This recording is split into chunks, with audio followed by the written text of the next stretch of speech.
Queridos, eu convido você a abrir a sua Bíblia em Hebreus, capítulo 6, a partir do verso 1.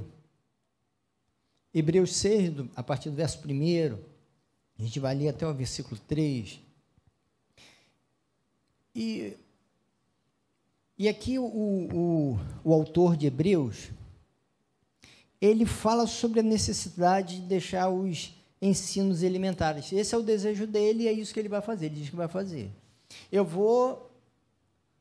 vou falar para vocês, mas eu vou numa etapa acima, né? Eu vou a partir dos ensinos elementares. Olha o que ele diz: deixemos os ensinos elementares a respeito de Cristo e avancemos para a maturidade.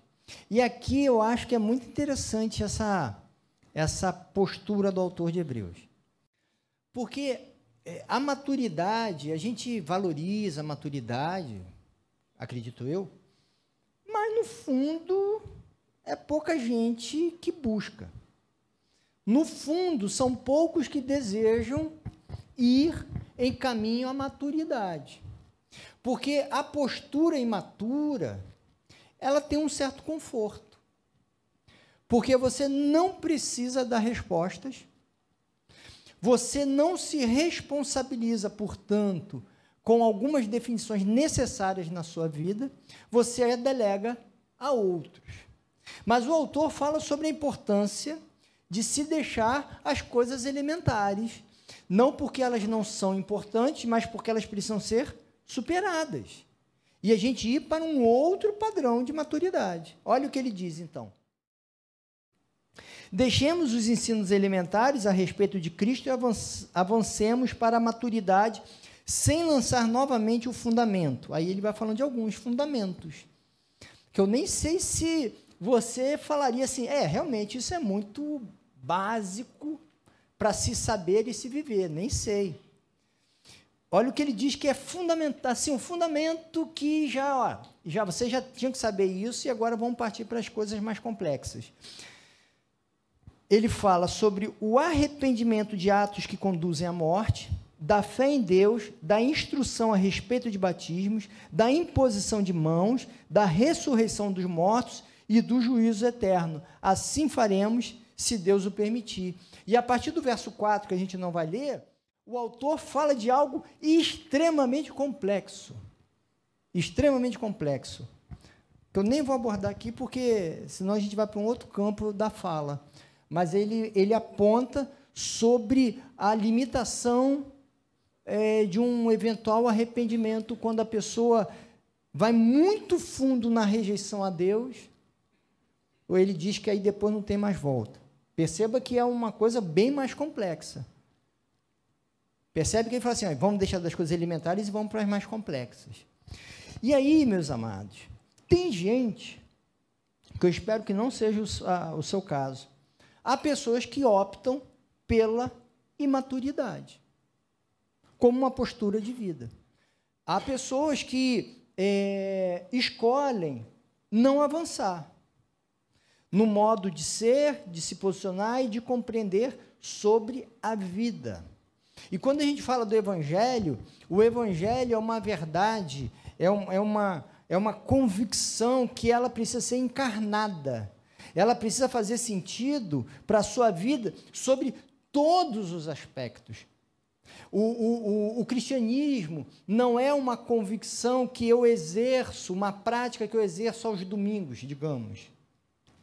O cristianismo não é alguma coisa que tem a ver com uma oração que eu vou fazer de manhã e à noite, ou sobre um modo de me proteger do mal, como se fosse alguma coisa esotérica, protetiva. Não, o Evangelho é algo que irradia sentido para todos os aspectos da vida.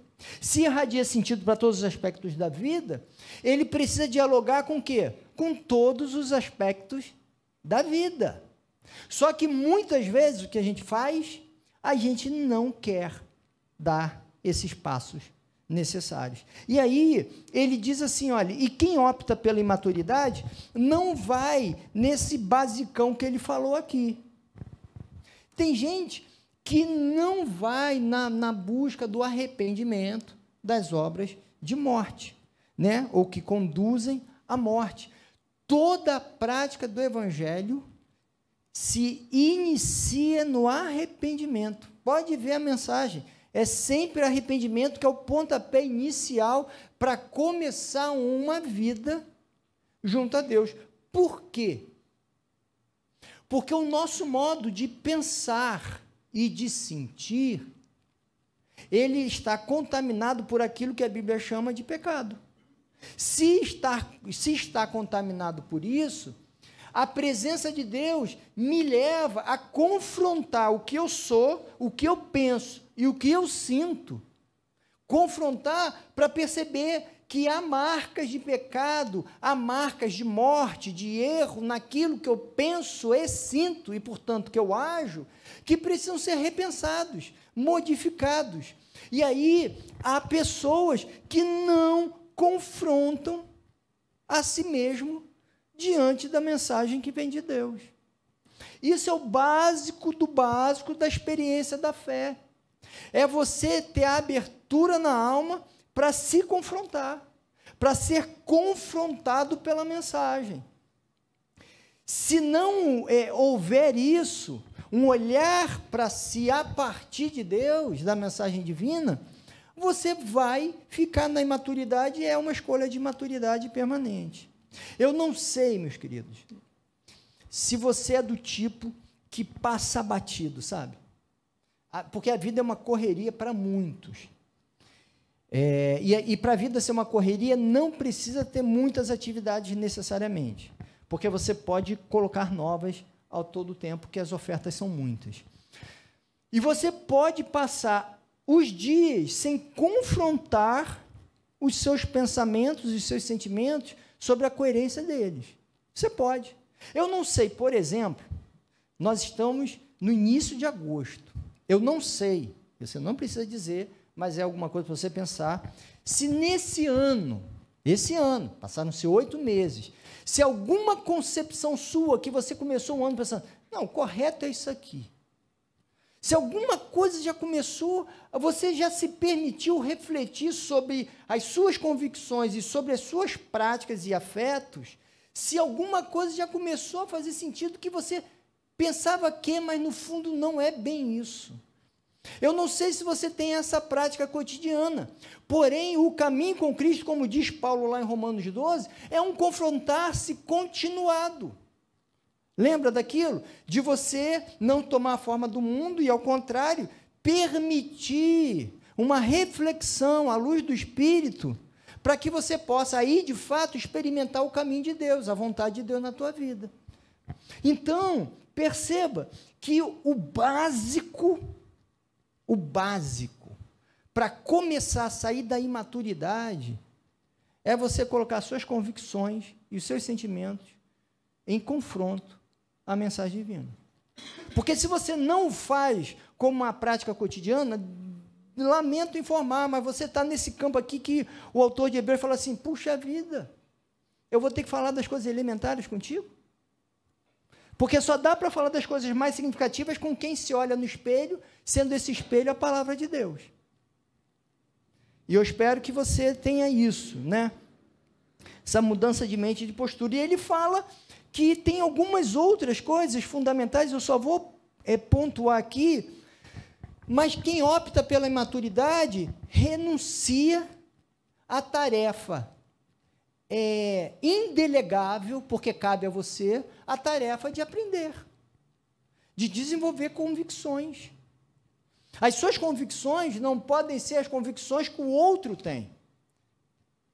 As suas convicções não podem ser, não, eu faço aquilo que o pastor diz, ou eu aqui, ou qualquer outro. Você precisa desenvolver suas convicções, você precisa ter as suas convicções arraigadas. Entende? Porque isso é uma tarefa sua. E aí ele fala aqui algumas coisas muito básicas, do tipo, fé em Deus, né? Como se estrutura essa fé em Deus, porque tem gente que diz assim, eu tenho fé que Deus vai me ajudar, mas isso não é fé em Deus, isso é um desejo de que Deus vai fazer. Fé em Deus é entender os caminhos de Deus, a proposta de Deus e acreditar que Deus age dentro disso. Ou seja, eu faço uma reflexão para entender o que Jesus revelou sobre o fazer de Deus. E eu acredito nisso. Fé em Deus. Entende? Isso, eu espero que você faça isso na sua vida. Ele fala aqui sobre os batismos, sobre a dimensão do batismo, o que isso representa, quem participa, por que o faz, sabe, essa coisa bem fundamental de quem entregou a vida para Jesus e quer dar visibilidade pública a isso, e o batismo é essa visibilidade pública, entendendo que o rito não tem poder em si, ele simboliza. A Bíblia não tem poder em si. Tem na mensagem que vem, a oração não tem poder pelo que eu digo, tem poder pelo Deus que ouve o que eu digo. Não são as minhas palavras em oração que as possuem, é o Deus que as ouve, as minhas palavras, que possui o poder. Entende que essa dimensão basicona dos ritos, que o poder se encontra em Deus e não no rito, da imposição de mãos, que é um símbolo também de transmissão de pecado, de bênção e de unção, basicão que ele vai falando. A ressurreição dos mortos, que a nossa fé é uma fé que é para sempre, não é só para agora. Enfim, ele vai falando de algumas questões do juízo eterno, o mal vai ser punido, a justiça no universo, enfim. Percebe que ele vai falando de algumas questões básicas, que eu não sei se você está disposto a entender o básico da fé, e se você está disposto a aprender o básico das coisas que você precisa saber na vida. Por exemplo, eu sou casado com a Silvéria. É básico da minha vida entender a Silvéria.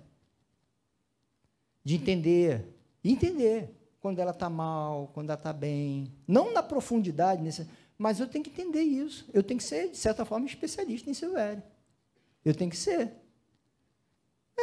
Difícil, né, Silvéria? Muito difícil, mas tem que ser.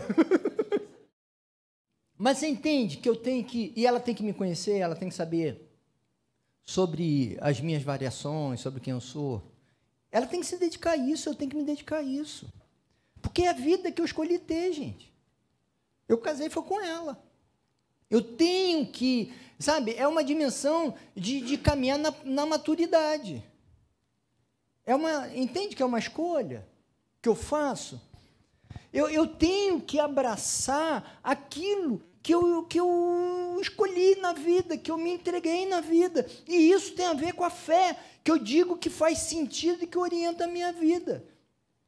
Se eu digo que faz sentido, eu tenho que entender o que isso significa no concreto da minha vida, mas há pessoas que escolhem pela imaturidade e não querem dar esse passo de confronto do que pensa e do que sente, e não querem dar o passo de compreender as bases das suas convicções. E aí, meus queridos, se a gente deseja e se a gente quer ser quem nós desejamos ser, se você quer ser uma pessoa comprometida com a maturidade com Deus e na vida, você vai ter que confrontar as suas convicções com a mensagem de Jesus. Porque o Evangelho, ele necessariamente é para gente humilde. Gente que reconhece que não tem a palavra final, que não tem o saber suficiente e que necessita da luz, da iluminação do Espírito, da condução de Deus, e que tem na pessoa de Jesus a explicitação do caminho que Deus deseja nos dar. Não imitando necessariamente o que Jesus fez, porque ele viveu em outra cultura, mas apropriando-se dos seus valores, no modo como ele viveu. Perceba que se eu desejo a maturidade, eu preciso me confrontar com isso. Eu preciso. É por isso que a espiritualidade, ela é, de uma certa forma, confrontatória. eu me confronto a mim, eu confronto as heranças que recebi da minha família e as heranças que eu recebi da sociedade, continuo recebendo. Eu confronto tudo isso diante da mensagem do Evangelho, da pessoa de Jesus Cristo. Eu confronto-me e confronto toda essa sorte de saberes, porque a gente vai fazendo sem nem pensar nas implicações éticas e de formação de quem se é ao fazer e ao compreender as coisas. Coisas básicas. Eu não sei se você pensou no campo da sua espiritualidade, a sua espiritualidade e o uso das redes sociais. A sua espiritualidade e o modo como você tem se relacionado com as pessoas. A sua espiritualidade e o modo como as pessoas dizem que a vida bem-sucedida se apresenta. Entende que precisa ter um confronto entre as ideias de Jesus e as ideias que circulam? Porque senão você se perde. E há uma necessidade de enfrentamento e aprofundamento dos conhecimentos, dos saberes, porque a espiritualidade é uma espiritualidade que é para a vida. Se é para a vida, os assuntos que me cercam precisam ser confrontados e fundamentados em Jesus para dar respostas e direção aos desafios que me cercam. Então, a gente precisa poder falar dos fatos sociais que nos cercam, dialogando com o Evangelho. Então, por exemplo, hoje, a nossa fé precisa dar resposta ao racismo, ao aquecimento global, a toda sorte de preconceitos que circulam na sociedade, a sexualidade contemporânea. A gente precisa, à luz do Evangelho, ter como dialogar com a aceleração do tempo atual e como se vive a espiritualidade com relação a isso. Vários assuntos. Vários assuntos. Eu não sei se você está disposto a se tornar um cristão maduro, mas o cristão maduro não se furta a discutir nenhum assunto à luz do Evangelho. E mais, diante do não saber, da incompreensão e da dificuldade, você fica ali rodando, até ver se em algum momento você consegue compreender. Por quê? Porque se a tua fé em Jesus Cristo não consegue te dar resposta para um assunto que seja, e se você fugir disso, você está escolhendo pela imaturidade. Entende? Porque você é confrontado no Evangelho a entender. Porque o Evangelho precisa dar sentido para você. Quantas pessoas, eu já vi muita gente assim, que sai da igreja e vai para a universidade, por exemplo, e não dá conta. Não dá conta, por quê? Porque na imaturidade das nossas igrejas, que temem discutir os vários assuntos, porque a gente tem que discutir todos os assuntos. Porque a fé cristã é a fé de um Deus criador. Se é de um Deus criador, refere-se a toda a criação. Então, a gente não precisa ter medo de nenhum assunto. E a gente precisa discuti-los, conversar, dialogar, compreender a luz do Evangelho. E aí, quando você se depara com algumas discussões, às vezes você se perde. Por quê? Porque você nunca fez. Você optou pela imaturidade. E quando você se defronta com as angústias, com as inquietações ou as tragédias da vida, o que acontece? A sua imaturidade não dá conta da realidade que se apresenta. Eu não estou dizendo que a gente consegue dar resposta a todas as coisas, longe disso. O que a gente não pode é fugir. A fé cristã precisa dar resposta às tragédias que nos envolvem. E não adianta falar assim, mistério divino, aí joga tudo, que eu não estou entendendo muito, é mistério divino, e não penso. Porque quando isso atinge você, aí você não dá conta, ou alguém que você ama. Porque há eventos na vida que são muito dolorosos e difíceis de se viver. O que eu quero dizer para você e para mim é que você precisa escolher quem você quer ser. Se você deseja ser alguém que escolhe a busca pela maturidade ou opta pela imaturidade. Quem escolhe a maturidade vai confrontar o tempo todo, como prática de vida. O arrependimento é prática de vida. Mudança de mente. Porque a gente toda vez, assim, inevitavelmente, o modo como eu penso tem marcas desviantes da proposta de Deus.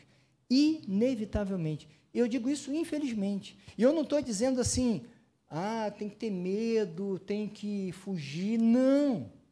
Porque essas marcas, quando a gente fala do mundo, a gente fala de um sistema de pensamento que está na sua família, que está na sua igreja, que está na sociedade, está em todo lugar, que é um modo de pensar. Então, você tem que se confrontar. A maturidade exige isso de você. E exige isso de nós.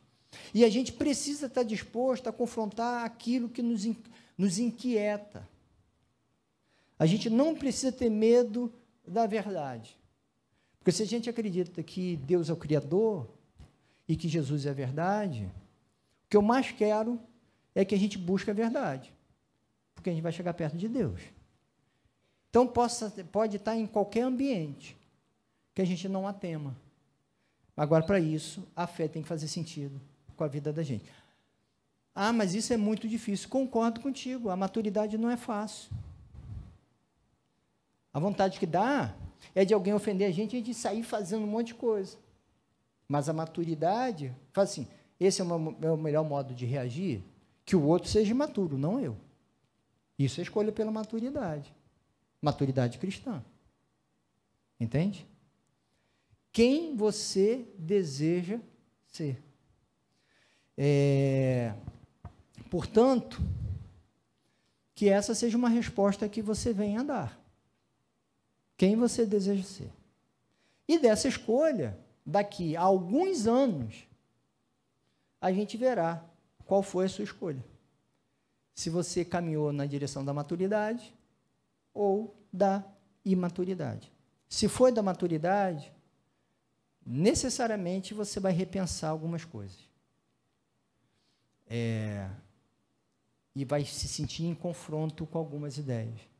E é isso mesmo. Porque a gente está sempre em confronto com a luz, a gente vê o nosso erro e vai modificando. E isso a vida inteira. E a vida inteira. Que Deus nos dê graça. E que a gente deseje o caminho da maturidade. Eu espero que seja esse o desejo de todos vocês. Eu convido você a orar. E com muita honestidade, converse com Deus agora. Muita honestidade. Você quer mesmo a maturidade? Como que é isso? Fala com Ele. Se esse é o teu desejo.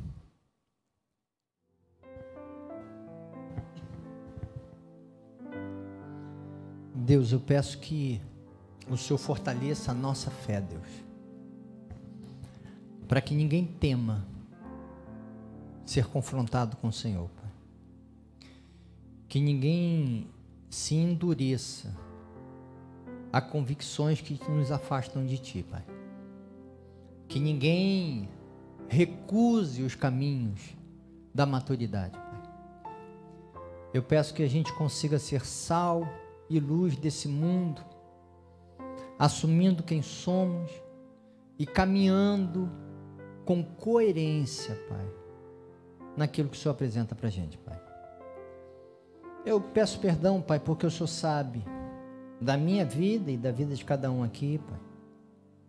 E que muitas vezes a gente se acomoda e que a gente foge de se olhar e de aprender. E eu peço em nome de Jesus, Pai, quebranta a gente, Pai. Porque é na maturidade que a gente experimenta o Teu abraço mais caloroso. É na maturidade que a gente experimenta o Teu colo mais acolhedor, a Tua palavra de maior esperança e incentivo, Pai.